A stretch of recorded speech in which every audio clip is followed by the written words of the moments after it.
Quantum technology is still early, but the companies that protect the right intellectual property now could define the market later. Today, we're looking at how Delta Gold Technologies is building its patent position and what that could mean for future partnerships and commercialization. I'm joined today by Michael Jones, CEO of Delta Gold Technologies PLC. Michael, welcome to the watch list. Thanks a lot. It's great to have you back with us.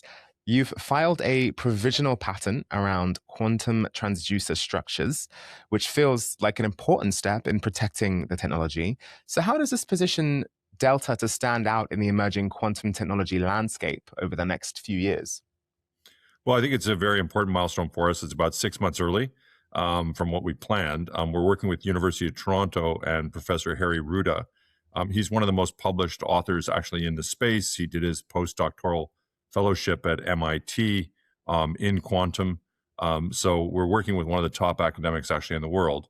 And it's very satisfying to see this directed research going towards commercial ideas and potential technologies and inventions. So the provisional patent is a really important step for us, and it's early. And in a sector that is this technical, as quantum is, academic partnerships can be critical in moving from theory toward application. So with your University of Toronto collaboration and newer agreement with Penn State, how do you see those partnerships accelerating innovation and opening commercial opportunities?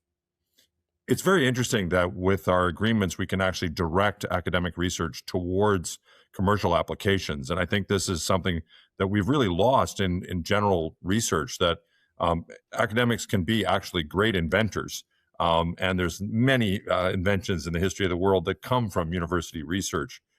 So we're very excited to work with two great universities, and we see collaboration between the two universities as a really important aspect. And we're actually looking to even grow that further to add some universities in the UK. And we think Canada, the US, UK working together with the top people in the space is a very powerful tool. The only thing I invented at university was the fastest way to make a sandwich, so not quite quantum computing.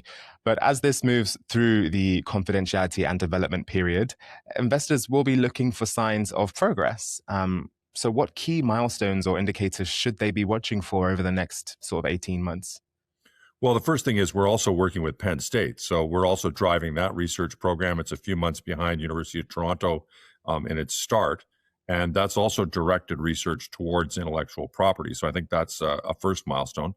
The second thing is adding another university, which we're busy with right now. I think that's an important milestone in terms of showing this international collaboration that we've talked about. And then the third thing are specific patents that follow up on the broader regional provisional patent. Those actually get more public and more specific about the types of inventions that we're nailing down. So all of those things are in our plans over the next 12 to 18 months. So this is really a story about building protected intellectual property early, supported by academic partnerships that could help turn quantum research into commercial value. This is an amazing thing. Thank you so much for your time today, Michael. My pleasure. Once again, that is Michael Jones, CEO of Delta Gold Technologies.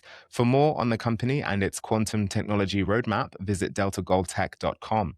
That's all for this episode of The Watch List. I'm Ricky Lee. Make good choices today.